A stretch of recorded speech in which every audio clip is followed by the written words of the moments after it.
तो अब ये सिंपल सपोर्ट है, तो इसमें क्या होगा, वर्टिकली कोई मोशन नहीं होगा बॉडी में, वर्टिकली कोई मोशन नहीं होगा, उसके लिए रिएक्शन प्रोवाइड हो रही है। इसमें रोटेशन कैसे हो सकता है, हॉरिजॉन्टली, और ये रोटेट कर सकता है, इट कैन रोटेट और translate horizontally but can not rotate in vertical direction. Roller support, roller support के ऊपर भी वर्टिकल रिएक्शन लगेगी हमेशा, it can rotate in horizontal and rotate, translatory motion करेगा ये और रोटेशन मोशन कर सकता है, roller support. Third one is the hinge support, hinge support का डायग्राम इस तरीके से शो किया जाएगा। हिंज सपोर्ट को ये क्या कर सकता है, केवल रोटेट कर सकता है, it can not rotate, can not translate in horizontal direction और vertical direction. So there is two reaction, vertical reaction and horizontal reaction. एक होता है फिक्स सपोर्ट, और इसको बोलते हैं कैंटिलीवर। ये क्या करेगा, जैसे फिक्स सपोर्ट का एग्जांपल है, दीवार के अंदर कोई कील गड़ी हुई है या कोई बीम डाल दी जाए तो वो फिक्स सपोर्ट है। अब ये क्या कर सकता है, न तो ऊपर जा सकता है, न नीचे जा सकता है, न रोटेट कर सकता है। तो इसलिए इसके अंदर तीन रिएक्शन, एक हॉरिजॉन्टल रिएक्शन लगेगी Rx, वर्टिकल रिएक्शन लगेगी Ry, और एक मोमेंट लगेगा जो इसको रोटेट होने से रोकेगा। तो ये चीजें ध्यान रखनी है कि किस पे कौन सी रिएक्शन और मोमेंट लग रहा है। टाइप्स ऑफ लोडिंग, लोड कितने टाइप के होते हैं। First is the point load, first one is the point load. तो पॉइंट लोड का एग्जांपल ये दे रखा है, ये बीम है, इसके ऊपर ये पी लोड लग रहा है, एक पॉइंट, किसी पॉइंट पे लगा होगा उसको पॉइंट लोड बोलेंगे। सेकंड है यूनिफॉर्मली डिस्ट्रीब्यूटेड लोड, मतलब पूरी एंटायर बॉडी के ऊपर यूनिफॉर्मली डिस्ट्रीब्यूटेड है। ये W है, W न्यूटन पर मीटर, इस तरीके से इसको शो किया जाएगा, W न्यूटन्स पर मीटर। तो इसका टोटल लोड कितना होगा, WL। यदि इसकी लेंथ L है तो टोटल लोड कितना हो गया, WL। और इसके कहाँ पे एक्ट करेगा, इसके सेंटर ऑफ ग्रेविटी पे एक्ट करेगा बीम के। यदि बीम की लेंथ L है तो L/2 डिस्टेंस के ऊपर ये W multiply L point load से रिप्लेस किया जा सकता है इसको, यूनिफॉर्मली डिस्ट्रीब्यूटेड लोड को। ऐसे ही हो सकता है ट्रायंगुलर डिस्ट्रीब्यूटेड लोड, इसको बोलते हैं यूनिफॉर्मली वेरिएबल लोड।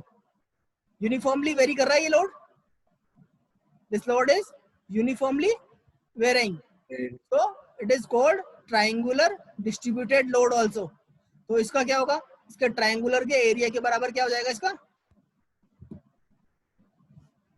इसका टोटल लोड हो जाएगा। तो इसको रिप्लेस किया गया WL/2,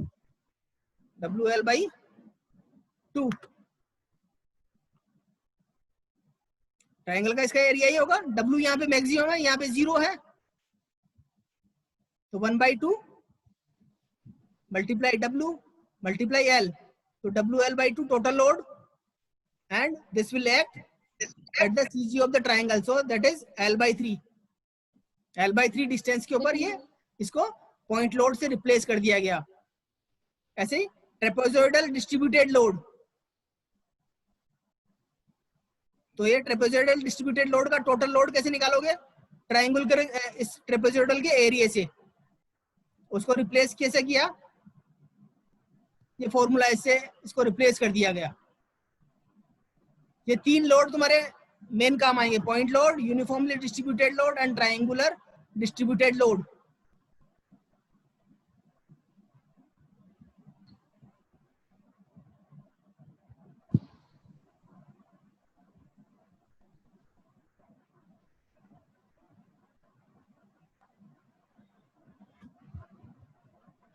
एक क्वेश्चन है, a man and a boy carry A weight of 300 Newton between them by a means of uniform pole 2 meter long and weighing 100 Newton. Where must the weight be placed so that the man may bear twice as much of the weight as that of the boy?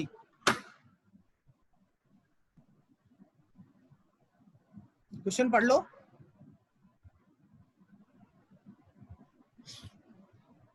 A man and a boy carry a weight of 300 Newton. ये man है और ये boy है।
You have to find out the position of man and boy. X की value निकालनी है 0.66 66 बाकी के क्या रहे कृष्णा?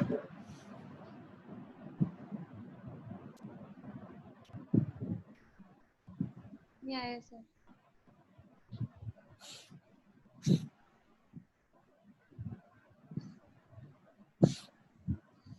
फिगर में देख रहे हैं the weight of the pole act at its centre of gravity. Let boy bears weight W and the man bears weight 2W according to the question.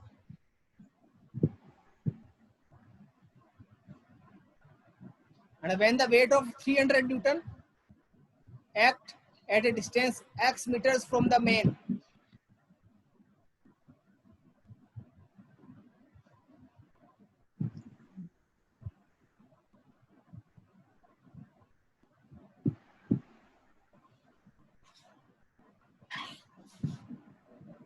under equilibrium condition sigma v will be equals to 0. So vertical forces should be equal to all downward forces should be equal to upward forces. तो downward कौन से लग रहे हैं 300 plus 100 और upward forces क्या है W plus 2W। तो W plus 2W equals to 300 plus 100 400। तो W comes 133.3 Newton.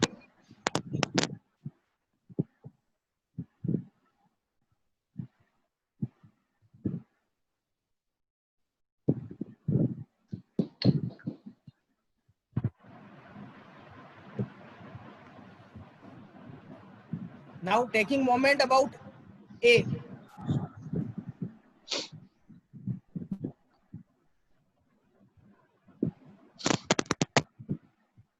Sumit Soni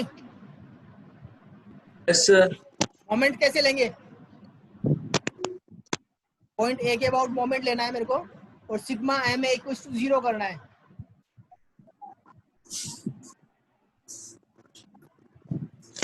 point A के अबाउट में फोर्स कौन कौन से लग रहे हैं इधर देखो सभी। पॉइंट ए के अबाउट में फोर्सेस कौन कौन से हैं? एक तो W है सर। एक तो W खुद है तो उसका तो क्या हो जाएगा मोमेंट 0 हो जाएगा इसके अबाउट, उसको तो कंसीडर करना नहीं है। दूसरा फोर्स 100 न्यूटन है, 300 न्यूटन है और 2W है। ये तीन फोर्सेस है। इन तीन फोर्सेस का ए के अबाउट में मोमेंट करना है। तो जो क्लॉकवाइज होगा उसको पॉजिटिव, एंटी क्लॉकवाइज होगा उसको नेगेटिव। जैसे ये 100 है इसका मोमेंट क्या होगा 100 मल्टीप्लाई 1। 300 का क्या होगा 300 मल्टीप्लाई 2 माइनस एक्स। 2W को क्या होगा 2W मल्टीप्लाई 2। देखो 2W। अब ये जो है इसको तो ये अलग डायरेक्शन में घुमा रहा है, इसको एंटी क्लॉकवाइज डायरेक्शन में घुमा रहा है। 2W, Yes, और ये sir. दोनों फोर्सेस को क्या कहेंगे, क्लॉकवाइज में घुमाएंगे, दोनों को Clockwise. इक्वेट कर दिया, 7 by clockwise moment equal to anticlockwise moment, तो 2W multiply 2 equals to 300 multiply 2 minus X plus 100 multiply 1। ये समझ में आ रहा है? Yes sir. तो वैल्यूज पुट कर दी, एक्स की वैल्यू आ रही है 0.556 मीटर।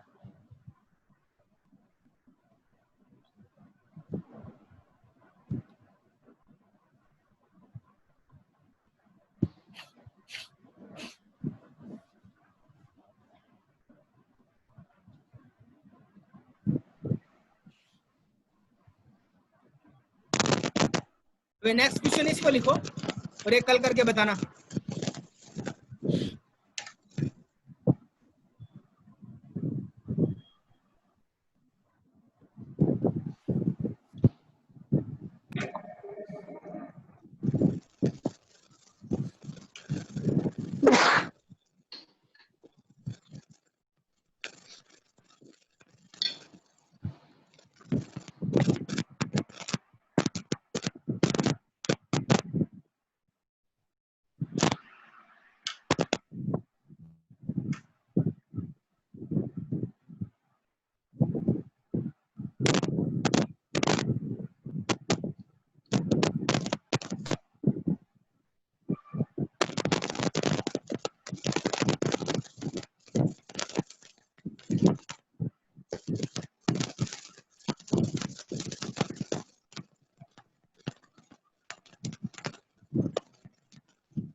नोट डाउन कर लिया?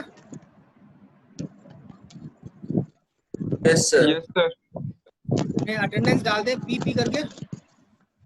डाल दीजिए। डाल दी सर।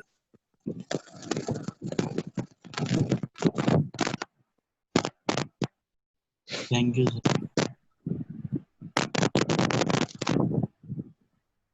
ये कल हेमंत ने जिप वाला क्वेश्चन पूछ रहा था।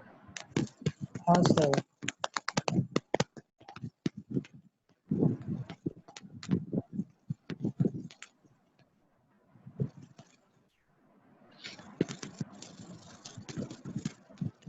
ये देखो,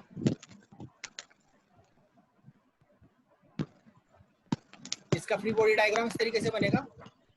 थीटा तुम निकाल सकते हो, यहाँ पे तुम्हारे पास में सब लेंथ दे रखी है, 3 मीटर, 4 मीटर, 5 मीटर। थीटा तुम फाइंड आउट करोगे तो इट कम्स 36.87 डिग्री।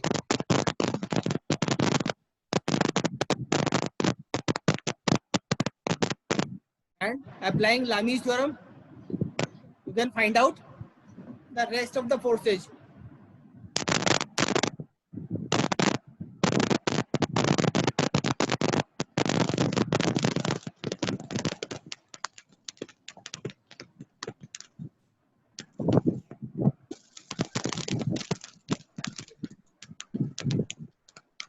सर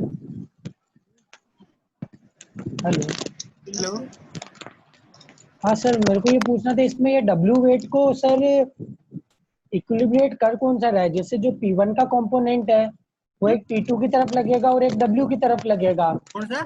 तो सर जो P1 फोर्स है ना सर, P1 फोर्स है, इसका अगर एक कंपोनेंट लगेगा P2 की तरफ और एक लगेगा W की तरफ, तो हम W रिजोल्यूशन वाली फोर्सेस फोर्स मेथड को काम में नहीं लिया ना हमने। वो जो हाँ नहीं सर, पर वो इन केस कब जनरल आएगा भी जब तो देखें आप तो रिजोल्व करोगे फोर्सेस को। नहीं सर, जैसे इसमें भी ये P1 की वैल्यू -3.33 आ रही है ना, अब मतलब ये कि माइनस आ रही है, इसका फोर्स मतलब क्या है? इसका मतलब देखो, ये माइनस आ रही है, अपोजिट इसका डायरेक्शन में मतलब ये लगेगा पढ़ो, ना ये। इसका मतलब जो मैंने जो डायरेक्शन मानी वो हाँ। गलत है, वो हाँ अपोजिट वो होगी उसके पूछना था डायरेक्शन। मेरा sir. The negative sign what हाँ sir, indicates P1 is opposite to the shown in figure. Obviously the tie rod will be under tension and the jib will be in compression. हाँ sir, ये पूछना था बस इसमें कि sir ठीक ये है? तो अपोजिट डायरेक्शन में लगेगी ना, बैलेंस करने के साथ। ठीक है? हाँ सर। कल हम डिस्कस करेंगे, कल वापस न्यूमेरिकल करते हैं, फिर उसके बाद में नेक्स्ट टॉपिक होगा हमारा ट्रस्ट। कल ले सकते हैं हम, क्लास है कि टाइम?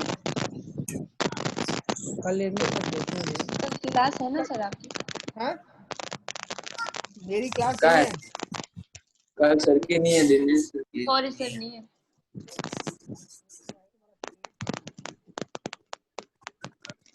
खाली है क्या? सर कल मैफा के वक्त ले लो सर, मैफा की क्लास होती ही नहीं है 11 से 11:30।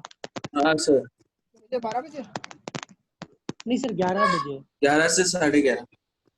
11 से 11:30 हमारे वो क्लास होती ही नहीं है तो NEFT की। 11:30 बजे ले लेते हैं। ओके ओके सर, सर, मुझे 11:30 बजे का।